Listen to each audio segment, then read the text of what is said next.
tardes, gracias por venir, gracias por participar. Vamos a dar inicio a la conferencia del ciclo, a la primera conferencia del ciclo Nuevos Desafíos Institucionales. Nos va a recibir, nos va a dar unas palabras de bienvenida. ¿Quiénes van a dar las palabras de bienvenida? ¿Rafael? Y como siempre, hablaremos un poquito cada uno, 1 hora, Chicho y 2 horas. ¿Quién habla primero? Daniel Basile, presidente del ciclo.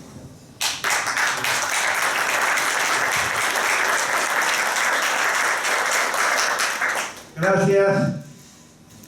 A modo de bienvenida, les quiero contar de que el Círculo de Legisladores es el único círculo o institución a nivel mundial e internacional que por ley nacional está consagrado como uno de los organismos que integra el poder legislativo, el primer poder que figura en nuestra Constitución. En la Unión Parlamentaria Internacional, el presidente de la misma, el secretario general, un camerunés Chungón de apellido, nos destacó como el único círculo que integra por ley nacional la agrupación entre los legisladores nacionales en actividad y los mandatos cumplidos. Nuestra tarea en general en esta comisión pluripartidaria que va a cumplir los primeros 2 años de mandato, hemos tenido un trabajo intenso con la fórmula de integrar a todos los pensamientos ideológicos con representación parlamentaria, y de esta manera hemos logrado, después de analizar 100 puntos, que en 70 coincidíamos fuéramos del partido que fuera. Separamos los 30 puntos que podían abrir el debate y que nos podían impedir en el tiempo que tenemos para trabajar por lo que ha sido nuestro objetivo en la vida, que es el bien común, y hemos avanzado bastante. Hay 4 instituciones que dependen del círculo, que es la Fundación Democracia, que se ocupa, entre otras cosas, de la difusión de la tarea parlamentaria, actividades culturales, actividades sociales. Tenemos el IERI, el Instituto de Investigaciones y Relaciones Internacionales, que tenemos nuestro chico mimado, que es el cambio de roles.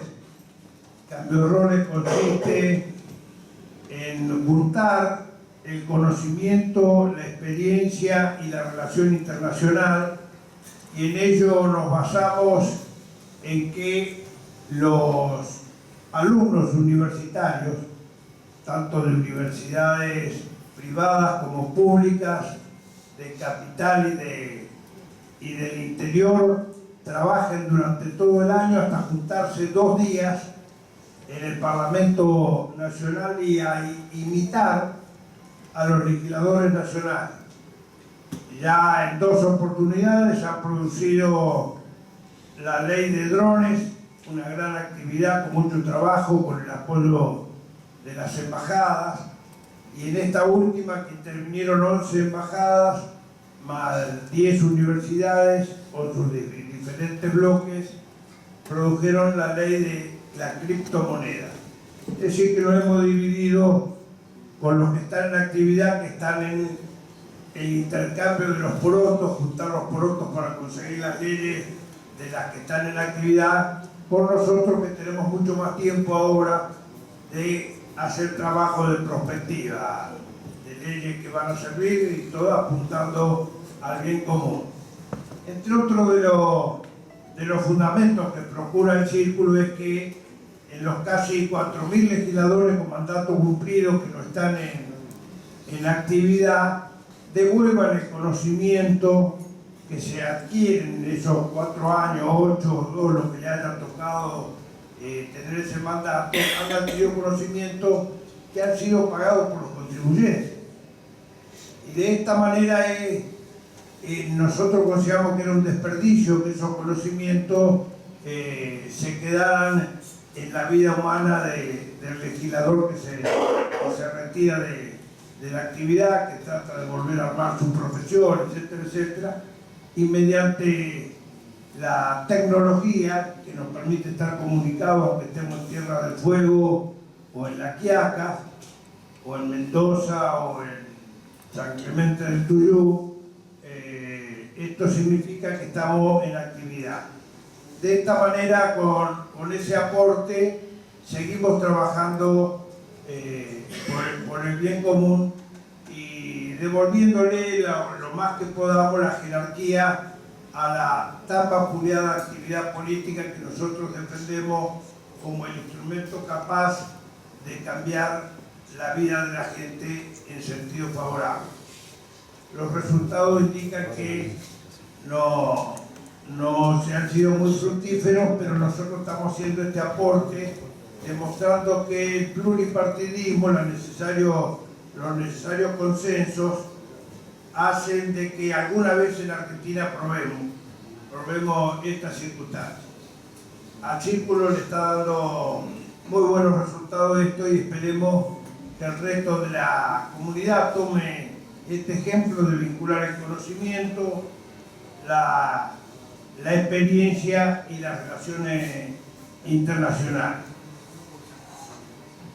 La actividad que desarrolla el Círculo muy profusa en eventos.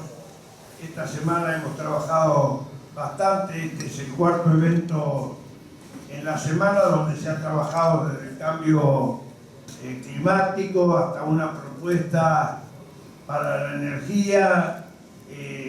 También hemos trabajado sobre la Agencia de Salud y así como este público calificado y numeroso que hoy asiste fueron las otras reuniones. Es decir, seguimos trabajando y además tienen la oportunidad de seguir los eventos por YouTube. Ahí les van a alcanzar a la salida los códigos para que puedan, las coordenadas, para que puedan ver los eventos que ha habido con los calificados disertantes que hemos tenido, que no sé si igualan la jerarquía de lo que tenemos hoy con nosotros, pero por lo menos mantienen el nivel. Creo que me recuerdan acá que también fue uno de los eventos que se hacen mensualmente, el Círculo a través de la Fundación Democracia, en un evento que debemos reconocer, se realiza hace más de 22 años, es la oración interreligiosa, buscando la comunidad de todas las religiones en la fe que contiene nuestra sociedad.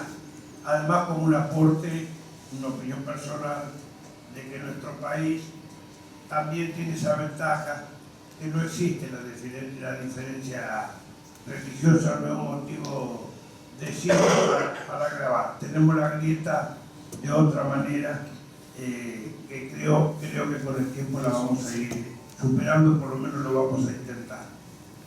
Solo me queda desear darle la bienvenida y que aprovechemos la capacidad de los oradores. El Círculo le agradece el trabajo realizado por la diputada a Lucía Alberti, que está a cargo de la Secretaría de Acción Social y además realiza otras actividades por su fuerte voluntad por el trabajo. Así que muchas gracias, Lucía, y bienvenidos a todos. Tengan una buena tarde.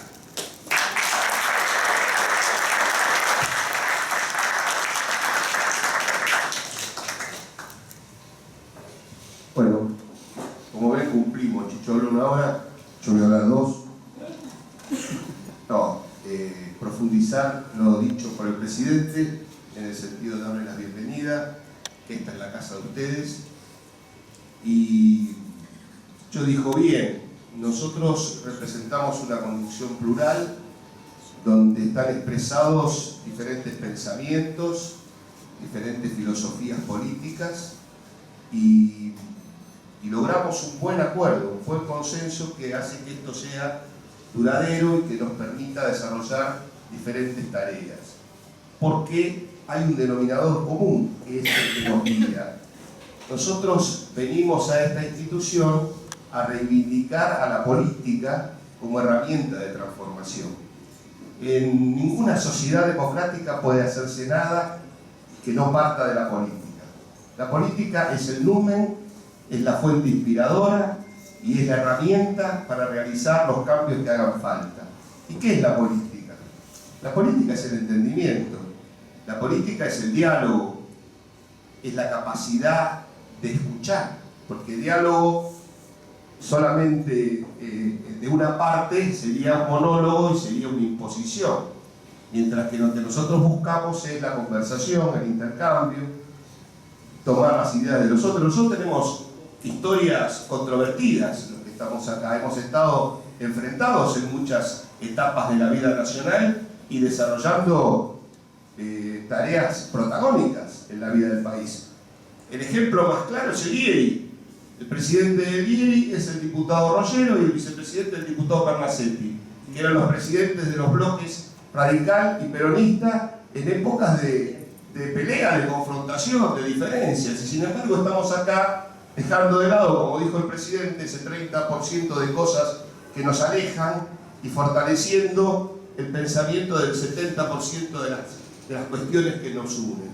Con el viejo pensamiento y la filosofía del abrazo Perón-Balbín. Balbín siempre hablaba de la unión, y la unión es el acercamiento, el entendimiento entre los que piensan diferente, a diferencia de la unidad, que es el funcionamiento de los que piensan iguales, como una unidad de medida, ¿no es cierto? La unión es otra cosa, es el entendimiento entre los que piensan distinto. Por eso, esta es una casa eminentemente política y nosotros reivindicamos a la política como lo más importante de las tareas que se pueden desarrollar en una sociedad. Y en ese sentido hoy vamos a tener una conferencia que tiene mucho que ver con todo esto, con la proyección hacia el futuro. Guillermo Lustó y Jorge Ferronato. Guillermo me va a permitir que yo lo presente a Jorge porque me une una larga y vieja amistad. Yo era muy joven, allá por los años 70, Jorge ya era un dirigente importante, mayor, así que los conocimos en los años 70 en la militancia universitaria, en la Franja Morada de Derecho, en el viejo local de Renovación y Cambio de San José 189, y yo tengo que decir cuál fue en realidad, porque me parece a mí que fue esa, me doy cuenta, como siempre uno se da cuenta de las cosas muchos años después, a veces décadas después. Y aquella generación nuestra de los fines del 60, sobre todo los radicales, y principios de los 70, fuimos inspirados y movidos por uno de los hechos más injustos que hubo en la historia de la Argentina, que fue el derrocamiento del presidente Ilia. Entonces la impotencia, la imposibilidad de defenderlo como hubiéramos querido, motivó una reacción de una generación de jóvenes y nos llevó a dedicarnos a la política. La motivación fue muy fuerte porque han pasado 50 años y la mayoría seguimos en esto. Seguimos por diferentes razones que se fueron dando a lo largo de los años. Pero bueno, yo quería presentarlo a Jorge no por todas sus condiciones y capacidades académicas, sino por reivindicando su militancia política, su lucha, que es en definitiva lo que nosotros reivindicamos en este círculo de legisladores. Así que bienvenidos a todos, vamos a escuchar una cosa muy interesante. Guillermo va a ser presentado por Lucía. No quise robarle a Lucía todas las presentaciones, nada más que las de Jorge. Muchas gracias.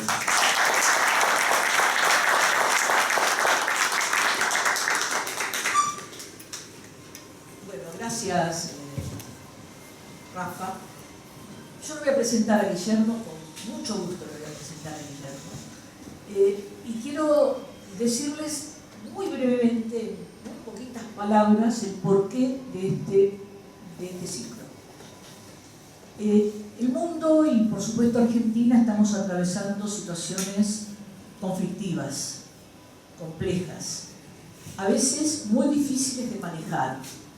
y con muchas incertezas en el campo político, por ende también en el campo social, con muchas convulsiones y con muchas situaciones conflictivas que amerita poner la mayor cantidad de pensamiento positivo en aras de lograr un buen cauce, porque estamos atravesando la cuarta revolución industrial, la revolución tecnológica, y eso por supuesto que es provoca una situación disruptiva. Y esa situación disruptiva hay que encontrarle un cauce.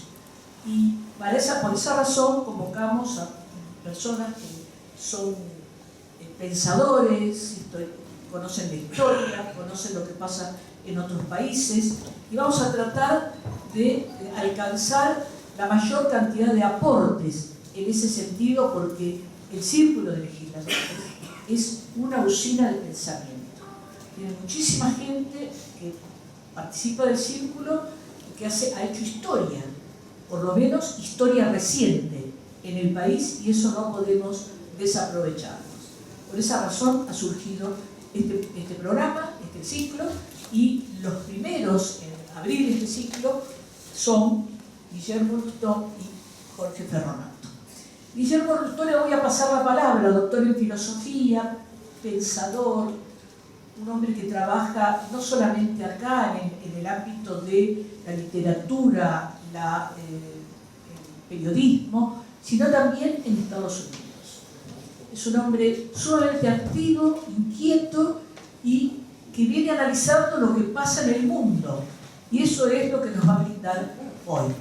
Jorge ya lo presentaron, Jorge se va a dedicar más a la historia. Pero Guillermo nos va a dar un panorama de estas incertezas, mucha mayor cantidad de incertezas que certezas en el mundo entero. Así que a continuación la palabra es de Guillermo, pero nosotros nos vamos a dejar a los dos disertantes en la mesa y nos vamos a levantar para que ellos sean realmente las estrellas de esta jornada.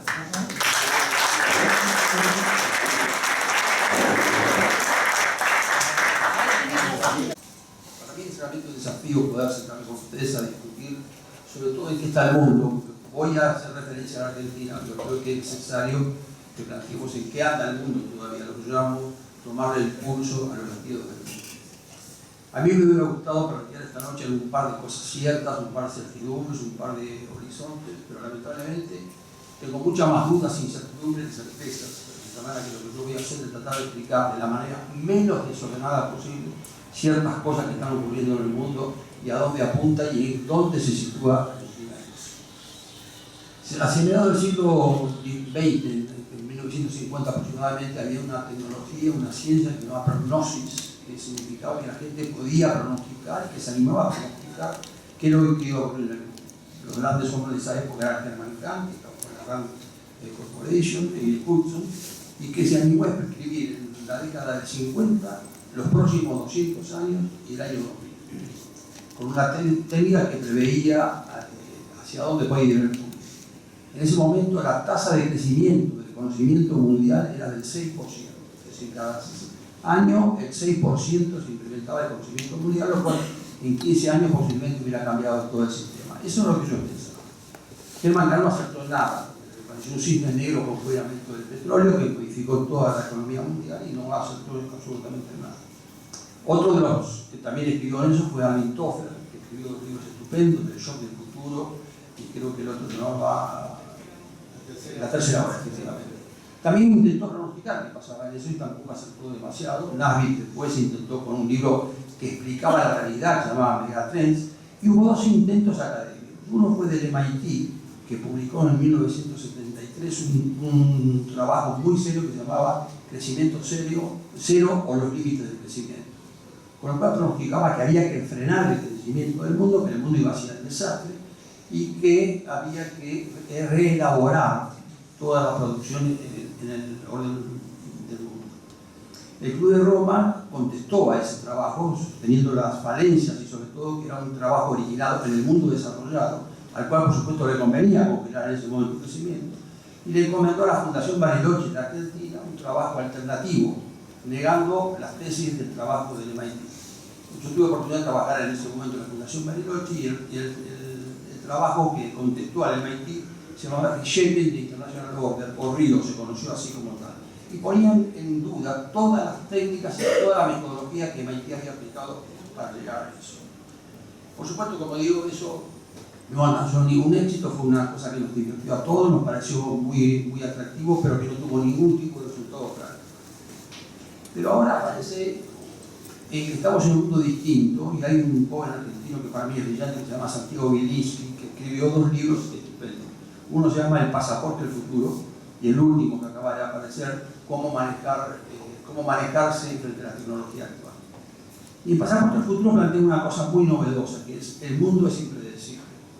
Mientras en el siglo pasado las cosas crecían en materia aritmética, es decir, se podía prever los próximos años en función de los pasados, el crecimiento ahora es exponencial y ya es imposible preverlo. Con lo cual nos encontramos con una enorme incertidumbre respecto a lo que va a ser todo, cosa que nos pasa a todos nosotros. Yo te estuve rastreando en qué otros momentos de la historia se daba esta misma sensación de incertidumbre, en qué momento, a pesar de que las circunstancias sean diferentes, el sentimiento colectivo era de incertidumbre. Y yo creo que hay una época precisa en la cual se puede ver eso, que es la época de la entreguerra del siglo XX, entre 1918 y 1935, 40. La sensación era muy parecida. Habían caído después de la guerra de los imperios, habían desaparecido todos los órdenes conocidos. Y había una sensación individual de nihilismo, el existencialismo nació en eso, pero había un sentimiento colectivo de incertidumbre, no saber en qué mundo vivíamos y hacia dónde apuntábamos. Esa sensación quedó fija, y yo creo que efectivamente ocurren en la historia épocas que parecen la misma cosa, aunque las circunstancias sean distintas. Lo curioso de esa época es que como la sociología no estaba desarrollada, esta sensación se refleja en la literatura. Si ustedes recuerdan el Dr. Fausto de Thomas Mann, La Viena de Wittgenstein de Stulming o El mundo que fue de Stefan Zweig, efectivamente esa sensación de incertidumbre es una sensación muy parecida a la que aparecemos ahora. Pero ¿cuál es creo uno de los temas fundamentales para poder entender el mundo actual? Yo diría que hay 3 cosas que podemos priorizar a priori. Una es la caída del orden mundial.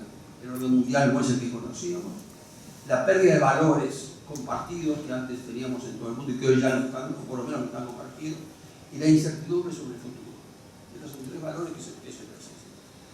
Charles Dickens, cuando escribe Historia de 2 ciudades, comienza con un párrafo que se aplica perfectamente a la situación actual. Dice Dickens: eran los mejores tiempos, eran los peores tiempos. Era el siglo de la locura, era el siglo de la razón. Era la edad de la fe, era la edad de la incredulidad. Era la época de la luz, era la época de las tinieblas. Yo creo que eso se aplica ahora por esto. ¿Quiénes creen que el mundo está peor que lo que era antes? ¿Quiénes creen de ustedes que el mundo está peor? Cuando uno analiza la realidad del mundo, nunca el mundo ha estado mejor que lo que ha estado en este momento. Nunca ha estado mejor.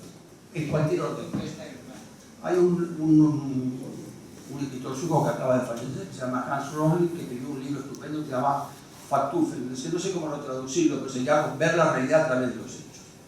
Y él hizo una encuesta sobre 14.000 personas en todo el mundo, haciendo 14 preguntas sobre la situación del mundo, explicando, poniendo un problema y dando 3 alternativas para ver qué elegían. Y para contrarrestarlo, dio la misma cosa a un grupo de chimpancés que contestaban al azar. El grupo de chimpancés en un 33% contestó que el mundo estaba mal, pero en el orden humano las cosas fueron mucho peores, porque los que se equivocaron en cuanto a cómo estaba el mundo fueron terriblemente alejados de la realidad de lo que el mundo pasaba. Les doy a dar un par de datos, de los que surgen del trabajo de Roger. El 9% de las personas que viven en pobreza extrema era el 8% de porcentaje que viven en pobreza extrema era en 1800 el 85% de la humanidad. Hace 20 años el 29%, y actualmente es el 9%. Lo mismo ocurre con otras variables. El 60% de las niñas finalizan la educación primaria. Donde vive una menor parte de la población mundial es en países de ingresos medios. La esperanza de vida actual es de 70 años. Habrá 4.000 millones de personas más en 2100, pero la razón principal es el incremento de personas muy ancianas de 75 o más años. En los últimos 100 años el número de muertos debido a desastres naturales ha disminuido a menos de la mitad. el 80% de los niños ha sido vacunado contra alguna enfermedad. El 80% de la población mundial tiene acceso a la electricidad.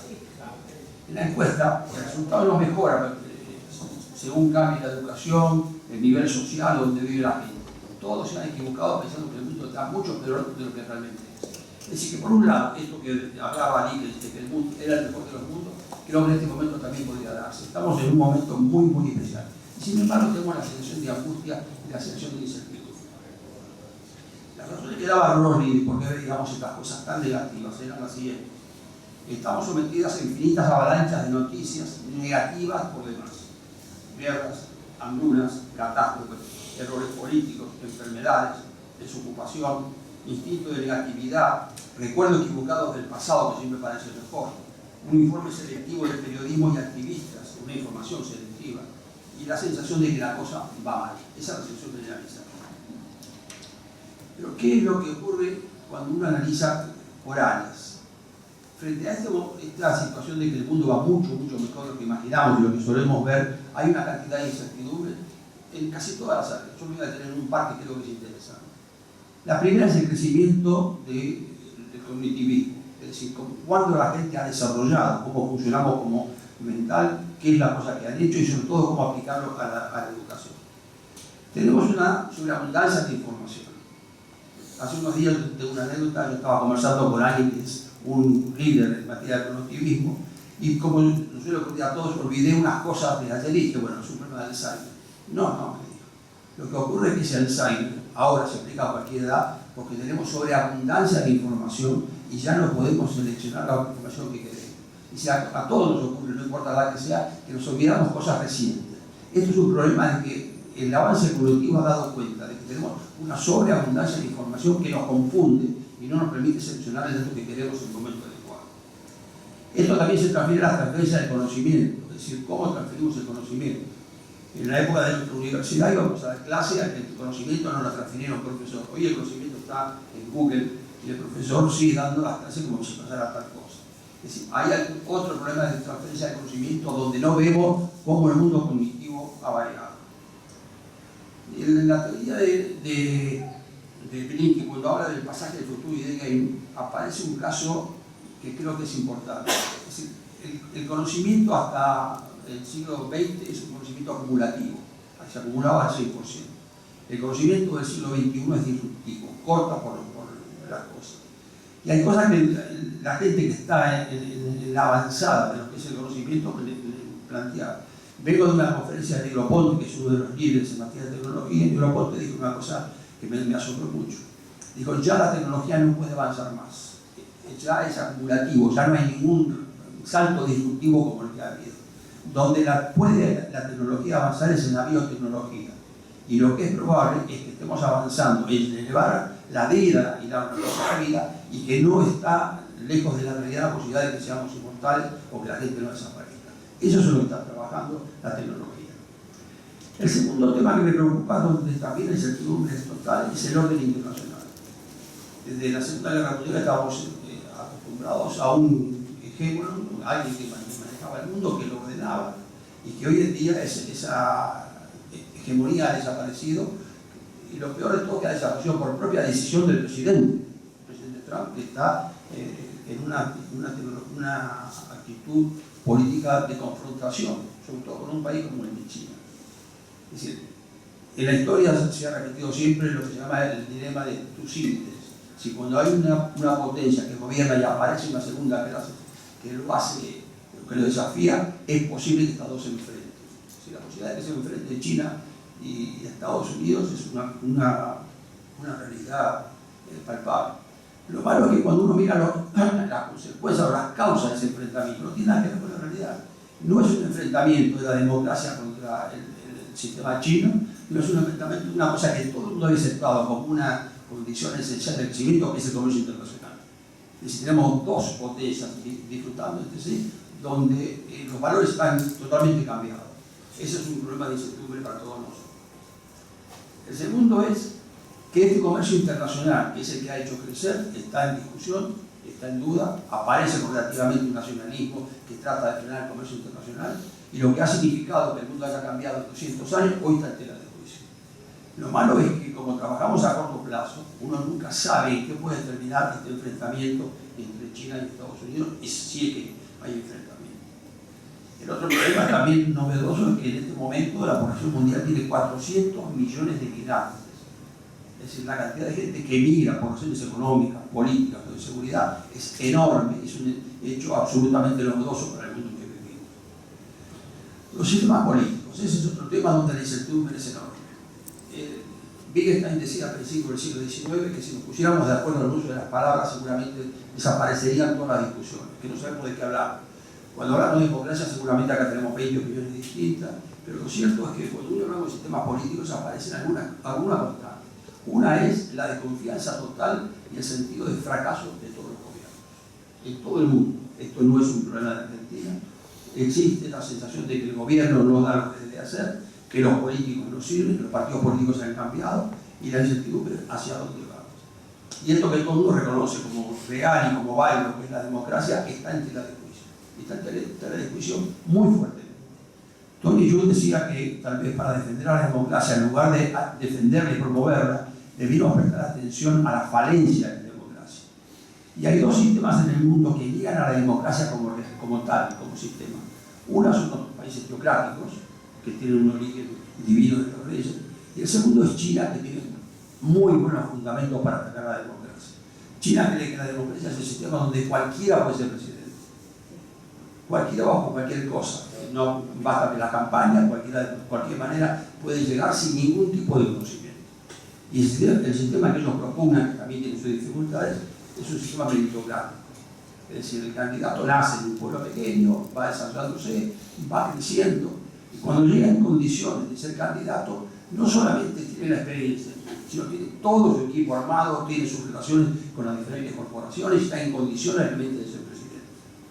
Y una de las cosas que asombra que tiene la política china es que en las campañas electorales está prohibido grabar al contrario y está prohibido atacarlo personalmente, cosa que sería bastante posible si pudiéramos nosotros adoptar.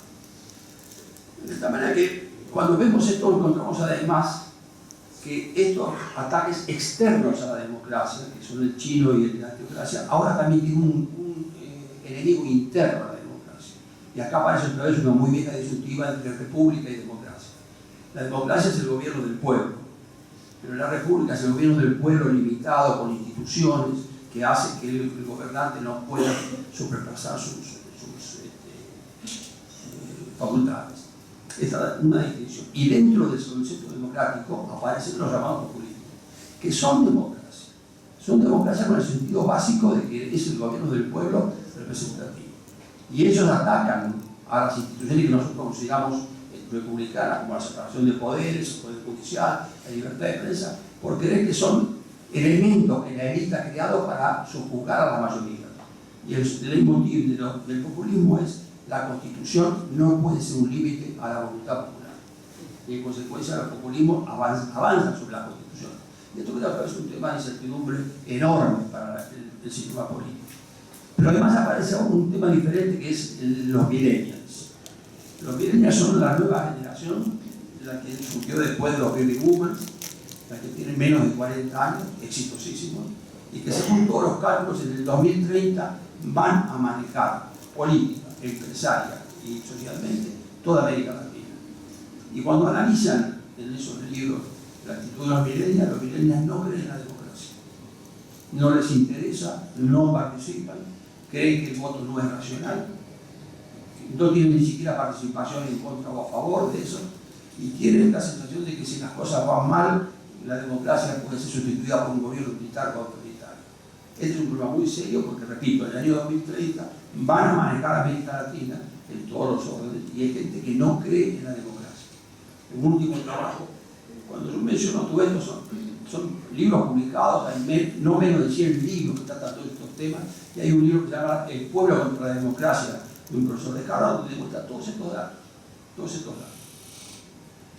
El otro tema en el que vale la pena demorarse es en el tema de la educación, o en el trabajo que ustedes quieren primero.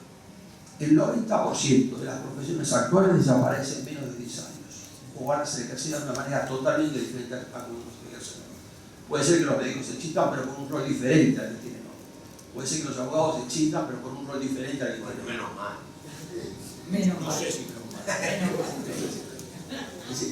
Y además, el 85% de los alumnos que están cursando el trabajo en el estudio secundario van a desarrollar tareas que hoy no existen.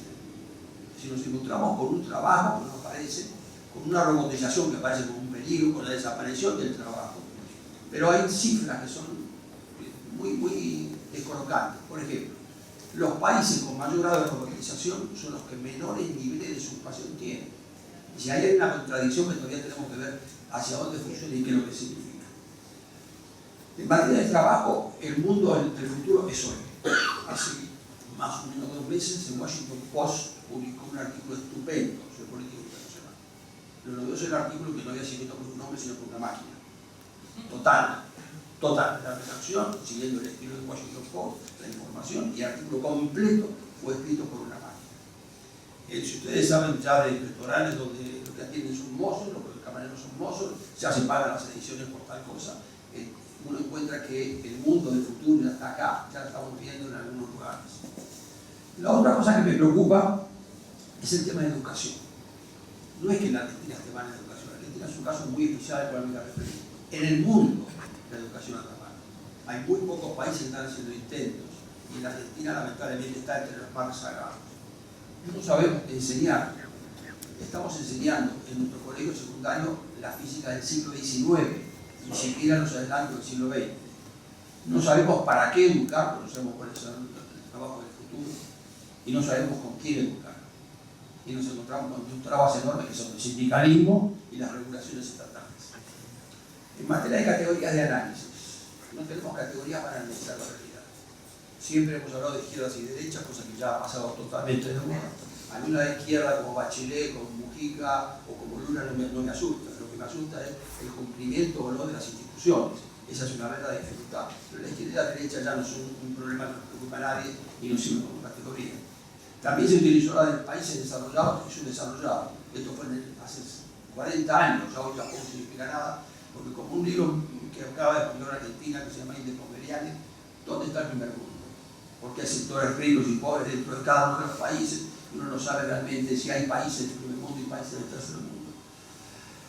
El otro problema que se plantea es el tema de Occidente y el resto. Hay posiciones binarias. Hay un movimiento de desplazamiento del centro del mundo, del Atlántico hacia el Asia. Está clarísimo que hacia ahí evoluciona y que hacia ahí se maneja todo en materia de política, en materia comercial, en materia de intereses. Y creo que tendríamos que convivir en el futuro con un centro político y económico que esté en Asia y no en el Atlántico. Y por último, el concepto de globalización creo que es un tema a analizar.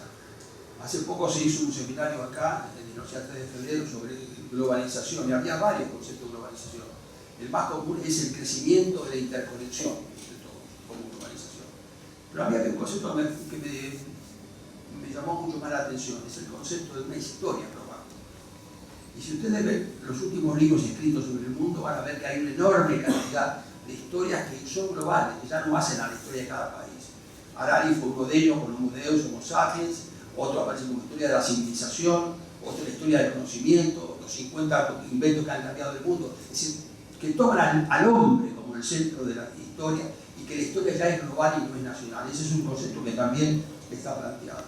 Y posiblemente en un libro último que se acaba de publicar, que se llama Ellos contra nosotros, dice que en realidad una buena categoría para analizar son quiénes ganan y quiénes pierden con la globalización. Efectivamente, con la globalización hay perdedores y ganadores, y a lo mejor la categoría para poder manejarla es esa, la categorización de quiénes ganan y quiénes pierden. Ahora quiero referir un poco al tema argentino, todo este concepto de incertidumbre y de dudas que me explican.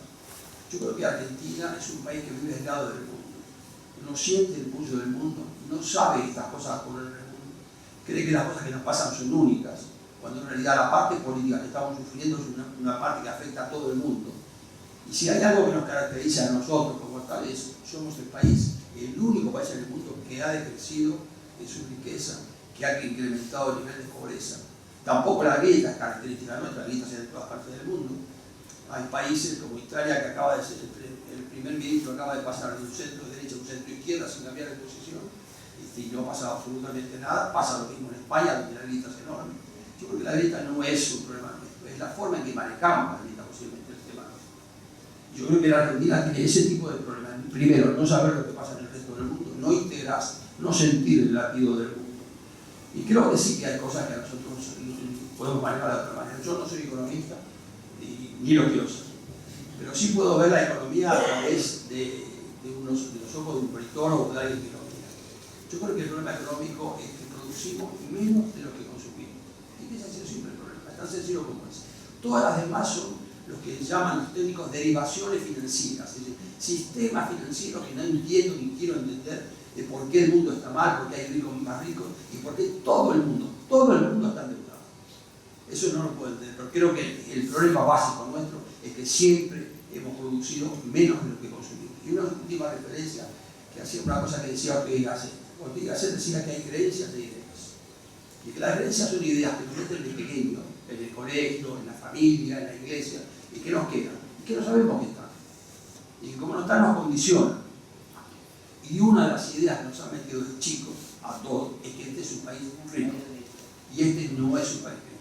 Aparte de discutir qué es la pobreza, si el país rico es por tener recursos naturales, les recuerdo que existe una cosa que se llama la maldición holandesa, que los países ricos en recursos naturales terminan con grandes dificultades económicas. Y por último, un tema así que creo que es nuestro, es totalmente, que es el tema de la preferencia por el corto plazo. No tomamos nada que sea a corto plazo. Yo escucho todos los días a los padres, quiero construir un país para mis hijos. Mentira.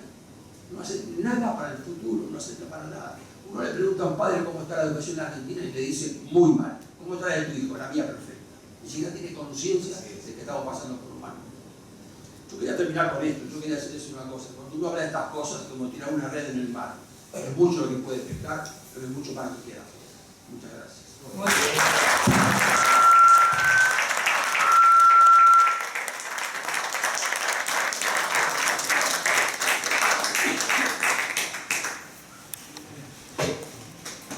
Quiero agradecer al presidente del círculo, señor Basile, al vicepresidente primero, que es un buen amigo mío, Allende Iriarte, al vicepresidente segundo, gran amigo mío, Rafael Pascual. Pero quiero aclarar una situación.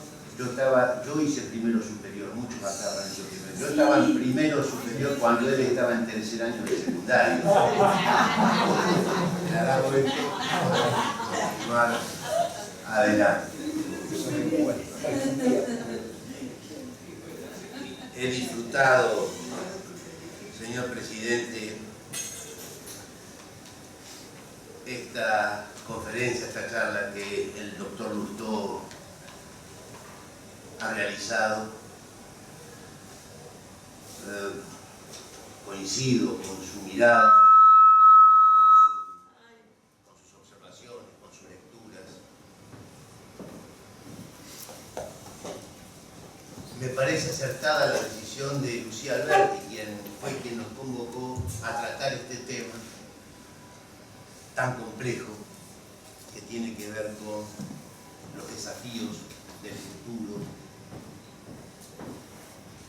Pero yo soy historiador y me dieron la tarea de explicar lo que pasa hoy dentro de los 250 años del capitalismo y me dieron 20 minutos para hablar del siglo XIX, del siglo XX y de hacer una reflexión para el futuro. Y créanme que yo voy a hablarles del siglo XIX, del siglo XX y voy a tratar de dejarle un mensaje para el futuro y a su vez le voy a hacer todo esto dentro de la historia argentina. Vamos a tratar de hacerlo lo más rápido posible para que ustedes puedan comprender cómo este mensaje del primer orador, del doctor Lustó, puede meterse dentro de la historia. Hubo un actor, ya ahora poco mencionado lamentablemente, en la década del 50 y del 60, que de alguna manera construyó una escuela del pensamiento sociológico en Argentina, por primera vez fue el que construyó la Facultad de Sociología, el doctor Gino Germani, un pensador ítalo-argentino, ítalo-norteamericano-argentino, para definirlo mejor todavía, pero que vivió en Argentina durante 25 años y dirigió y forjó nada más y nada menos que la Escuela de Sociología de la Argentina. Él nos presenta un instrumento para analizar muy interesante el pasaje que va de la sociedad tradicional a la sociedad moderna. Esto es, la Argentina, que no se llamaba Argentina, del siglo XVIII, XIX, y la sociedad moderna, la Argentina o el mundo, de finales del siglo XIX y siglo XX. Él murió en el año 1975 y no justo en el año que empezaban a surgir las nuevas tecnologías que nos hablaba recientemente el doctor Lustó. En consecuencia, él no conoció las nuevas tecnologías, no conoció la fibra óptica, la internet, la telefonía celular, ni nada de toda esa parafernalia. Entonces ese instrumento no sirve. Esto es un círculo de giradores. Bueno, vamos a dibujar en nuestra mente un círculo y ahí ponemos sociedad tradicional. ¿En qué consiste una sociedad tradicional según Gino Germani? En una sociedad que está adscrita a la tierra. Esto es una sociedad rural, una sociedad vertical, donde el poder se ejerce de arriba para abajo porque la soberanía la confiere el que está arriba. Dios entrega la soberanía al monarca, por eso los monarcas se llamaban soberanos. Y el soberano para abajo es a llevar al pater familia, que es otra pieza fundamental de la sociedad tradicional. Economía primaria, agrícola o rural. Seguir con muchos otros temas más de las características de la sociedad rural porque tengo poco tiempo. Y tengo que analizar 250 años, recién estoy por el año 1. Pero hay otras características muy importantes de la sociedad tradicional, lo que Gino Germani llamaba la sociedad tradicional, y es los elevadísimos niveles de religiosidad. Todo está cubierto por un manto de religiosidad. Y en estas sociedades casi no hay Estado nacional. Si uno piensa en la Argentina o en las Provincias Unidas del Río de la Plata o en las Provincias desunidas del Río de la Plata, que sería un poco mejor nombrar de esa manera, va a encontrar estas características. Dice que por distintos motivos que tienen que ver con el crecimiento de las ciudades, la revolución industrial, se va a ir pasando de una sociedad tradicional, no en forma abrupta, no en forma rápida, son procesos que tardan, que se entremezclan, a otro círculo, a otra forma de organización social, que es la sociedad moderna, lo que él llamó la sociedad moderna. Ya estamos en el siglo XX, final del siglo XIX, sociedad moderna. ¿Y qué es la sociedad moderna en diferencia o en detrimento o en contra o diferencia con la sociedad rural? Es una sociedad eminentemente urbana. Ya no es rural. Ya la población en su gran mayoría vive en las grandes ciudades.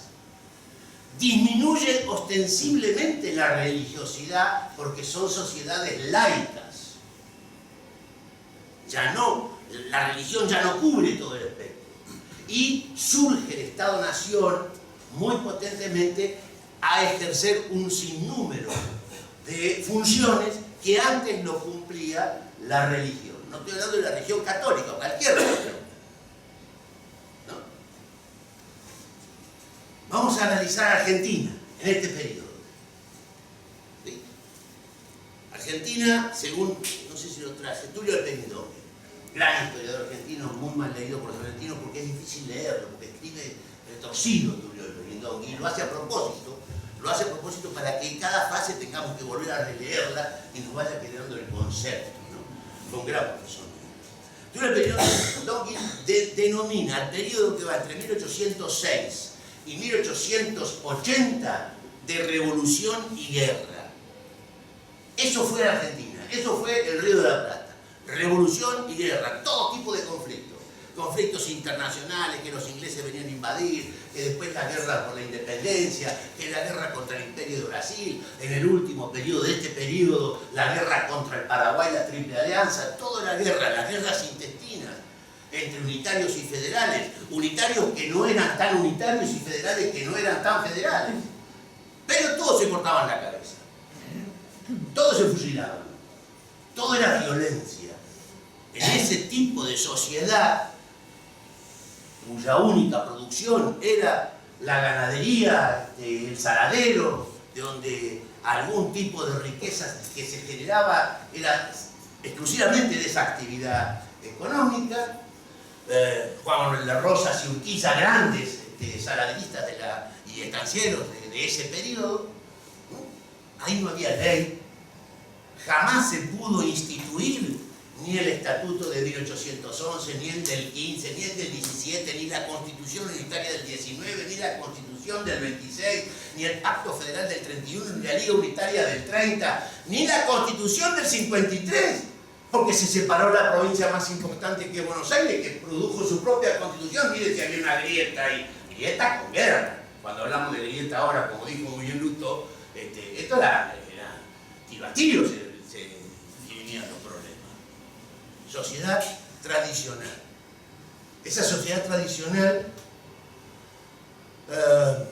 que no logra reponer el orden colonial a partir de 1810-1816, a pesar del esfuerzo patriótico, el orden termina en una anarquía terrible, es un desorden, ese orden colonial no se puede reponer, no surge ningún otro ordenamiento que podría organizar esto. Y surge Sarmiento. Previamente la generación del 37, con Esteban Echeverría, con Alberdi, que no era muy amigo de Sarmiento, pero ese pensamiento donde la educación es el motor del progreso, que había que salir del marasmo de la violencia.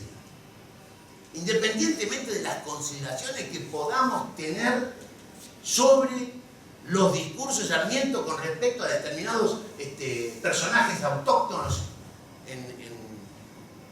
en sus cartas, en sus libros, en su trabajo, Sarmiento tenía en claro que era la educación el único camino para salir de la ignorancia, para salir de la guerra, para salir de la violencia, y militó toda su vida en ese sentido. Sarmiento era un genio cabrón, un hombre que políticamente siempre fue incorrecto, un hombre que se peleó con la élite siempre, acá y en Chile, y en los dos lugares lo rajaron porque no lo querían fusilar, porque les parecía un poco grosero, porque les molestaba, y Chile le pagó 3 años recorrer Egipto, el norte de África, Europa, para que mandara informe de cómo funcionaba la educación en Egipto, y vino acá, y acá Sarmiento terminó molestando a la élite, y la élite lo mandó a Estados Unidos, donde también pudo descubrir el avance que tenía la Revolución Americana. El siglo XIX, según Tulio Alperín Dongui, fue revolución y guerra hasta 1880. Sarmiento, Avellaneda, la unificación de la Confederación Argentina con la provincia de Buenos Aires fue muy importante, y empezó a haber una necesidad de superar la grieta, una necesidad de juntarse al menos en el 70% de las coincidencias y dejar de lado el 30% de la disidencia, como hoy nos han planteado que este círculo hace. Y así fue como surgió la más hermosa de las leyes, si a una ley se le puede decir hermosa, que es la ley 1420, que va a llenar de guardapolvos blancos la República Argentina y va a darle conocimientos y educación a sus chicos. Y así salió la Argentina de ese marasmo de ignorancia y de brutalidad y de violencia. Pero a su vez vino el Código Civil.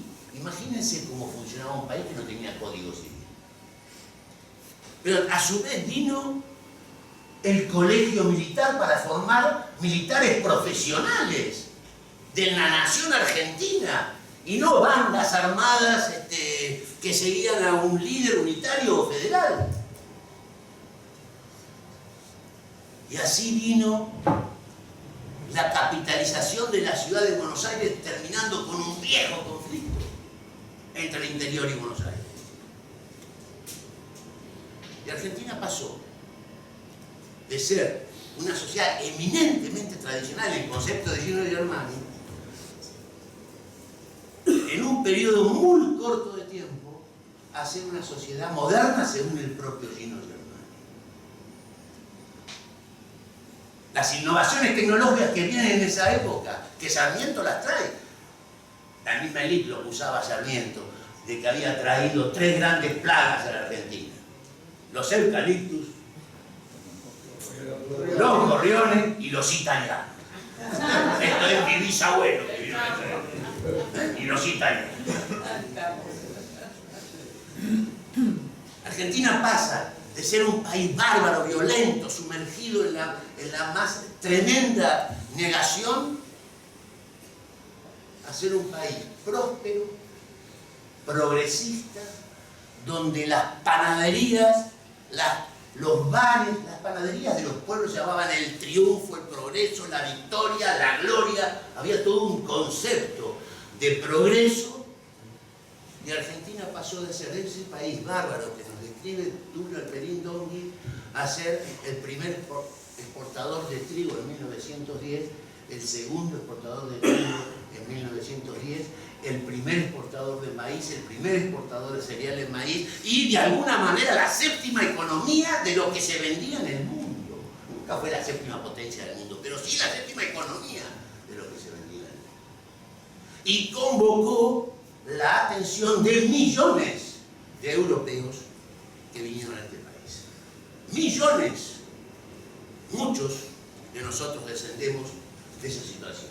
Millones de europeos que escapaban al hambre, a la miseria, a las purgas religiosas, a las guerras nacionales rarísimas que había en la Europa, a la peste negra, a la fiebre amarilla. ¡Qué transformación extraordinaria! Se había cumplido estas dos Argentinas. Todo lo que estamos acá nacimos en el siglo XX. Y si dentro de 500 años, en este mismo círculo que seguramente va a existir y seguramente lo va a seguir comandando este instituto, Lucía Alberti. Dentro de 500 años un historiador se le ocurre estudiar el siglo XX. Lo que va a llamarle la atención, lo que se va a notar en el siglo XX, la modernidad, es el Holocausto. Y son las 2 bombas atómicas en Hiroshima y Nagasaki por primera vez en la historia de la humanidad. Eso fue lo más característico del siglo XX. No la penicilina, ni la televisión, ni el cine, ni los aviones Boeing. Eso no le va a llamar la atención al historiador. Sí le va a llamar la atención esa terrible masacre inhumana que no había sucedido en ninguna otra parte de los 5.000 o 8.000 años de la historia, 5.000 años por lo menos de la historia escrita. Eso es la modernidad. La modernidad tenía un relato, una construcción positiva. Creía en el progreso individual y el progreso colectivo. En esa construcción de la modernidad, que era rebelde, que estaba en contra del statu quo, que era progresista y que era gregaria. Era gregaria. Por eso existían los clubes de barrio, los clubes. No existían los campos, existían los clubes. Existían los partidos políticos, los comités, las unidades básicas, los ateneos. donde la gente se reunía gregariamente a discutir los temas del barrio. En el siglo XX, en la modernidad, en el pensamiento moderno, existía la familia democrática, no la familia del pater familia, donde el padre determinaba con quién se casaba la hija y la mujer cumplía solamente el rol de crianza. En el siglo XX, en la modificación, en la sociedad moderna, como sociedad urbana, aquellos que habían tirado la pala y la zapa del campo a la mierda y habían marchado a la ciudad para buscar un destino mejor, un progreso, allá vivían en la casa del bisabuelo, del abuelo, no pagaban alquiler, pero cuando se trasladan a la ciudad, cuando se trasladan a Buenos Aires, al Gran Buenos Aires, al Gran Bahía Blanca, al Gran Rosario, tienen que pagar un alquiler y ya la plata que solamente el hombre como trabajador no le alcanzaba para pagar el alquiler, alimentarse y mandar a los chicos a la escuela, y en consecuencia la mujer sale a trabajar también. Y los dos, esto pasó también en Londres, en Manchester, en York, en Bruselas, en Frankfurt, producto de la revolución industrial. Acá tardía la revolución industrial, llega después como todas las cosas. Esa sensación de lejanía que nos mostró muy bien el doctor Luto. La mujer sale a trabajar, camina, porque esas casas se instalan en el suburbio, camina 60, 70 cuadras, 80 cuadras para llegar al taller donde trabajaba y vuelve a la noche. Y cuando vuelve a la noche, el marido le dice, haceme la sopa, y el puchero le dice, ¿por qué no te la haces vos? Porque ya se democratiza la familia. Empieza a tener la mujer una reacción y empieza a tener una participación que anteriormente era imposible. Culturalmente se abre la mujer a nuevas perspectivas. Ese siglo XX gregario, ese siglo XX progresista, empieza a tener dificultades cuando va terminando el siglo XX. En el último cuarto del siglo XX empiezan a haber nuevas tecnologías, nuevas formas de producción, nuevos modos de producción. La incorporación a los sistemas productivos, de los sistemas de robótica e informática van a modificar el sistema absolutamente gregario, moderno, del Fordismo y el Taylorismo, que empiezan a surgir problemas donde viejos oficios y profesiones empiezan a desaparecer y surgen nuevas opciones y nadie está capacitado para cumplir esas nuevas opciones, o muy pocos están capacitados para cumplir esas nuevas opciones. El derrumbe del muro de Berlín y la desaparición de la Unión Soviética producen un cambio sustantivo. Se termina la Guerra Fría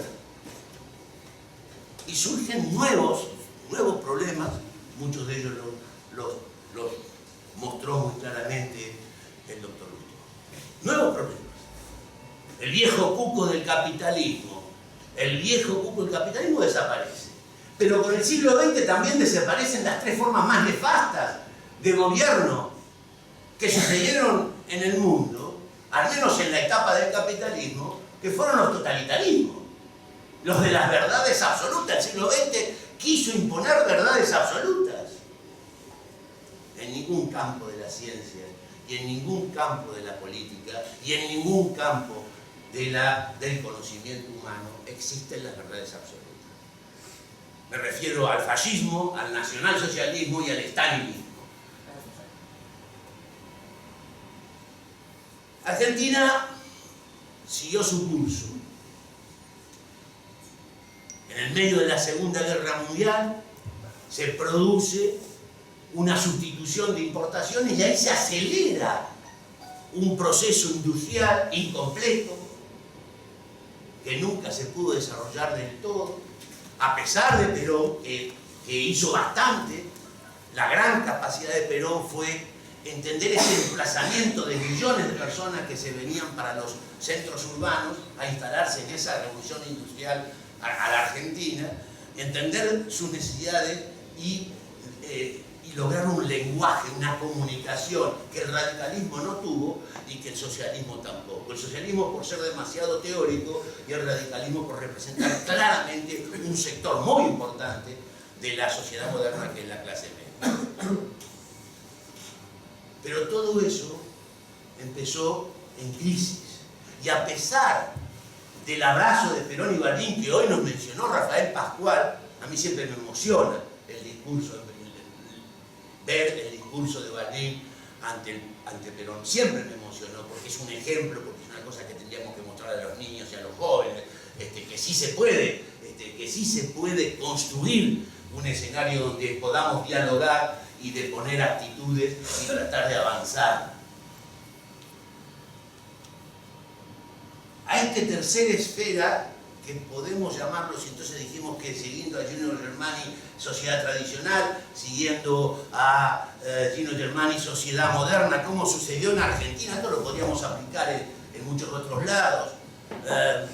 Viene una etapa que estamos viviendo, ya se inició, pero todavía no le encontramos el nombre.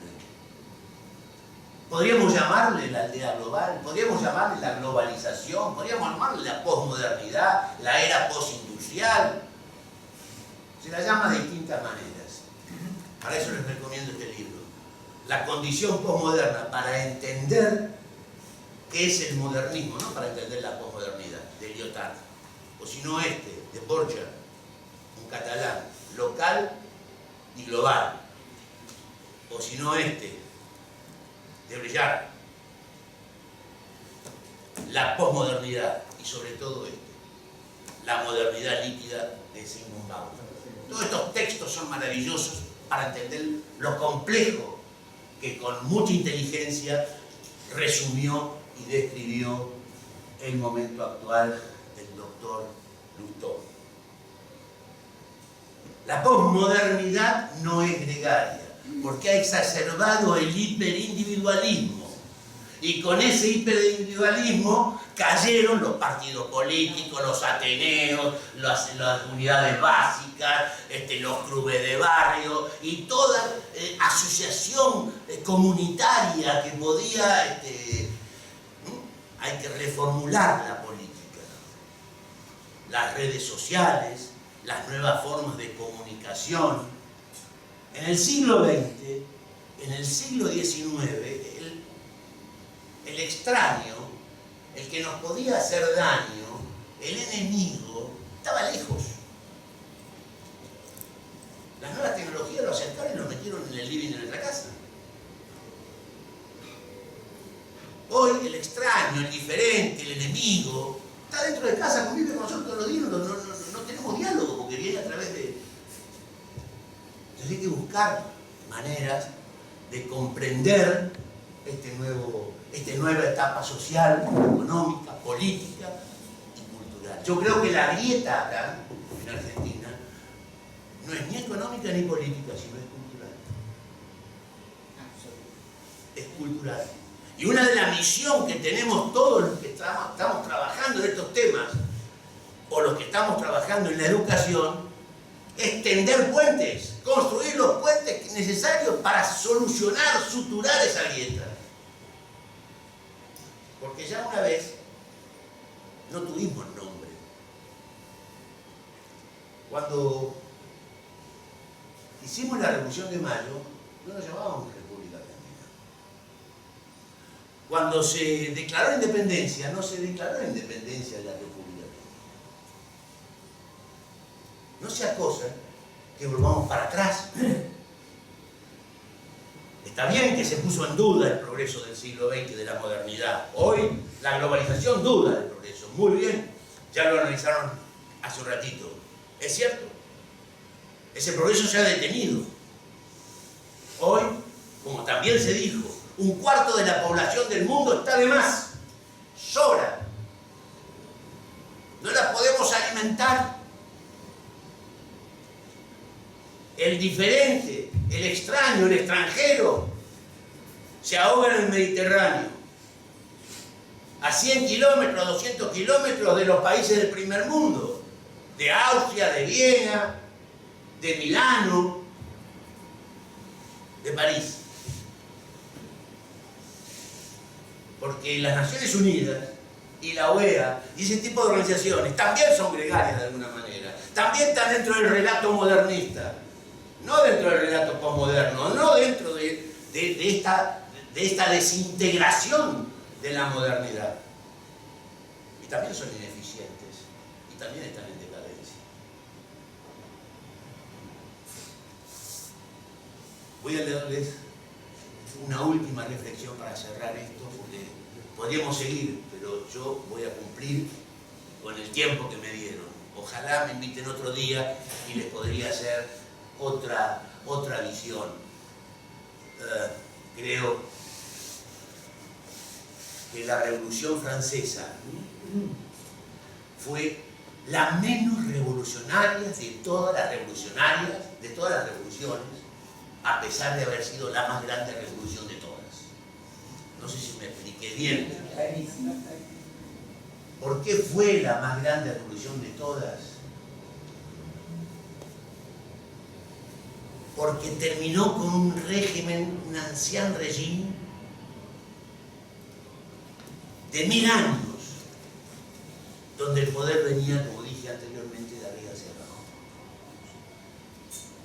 Ese pensamiento francés republicano que lo obsesionaba a Montesquieu, a Diderot, a D'Alembert, a Rousseau, los obsesionaba el poder absoluto en una poca mano, en una sola mano o en pocas manos, esas monarquías absolutas. Y en consecuencia viene la República, había que dividir el poder, dividirlo en 3 partes. Ustedes que representan a los diputados, que es un poder legislativo, sepan que vienen de ahí, de ese concepto de limitar el poder absoluto.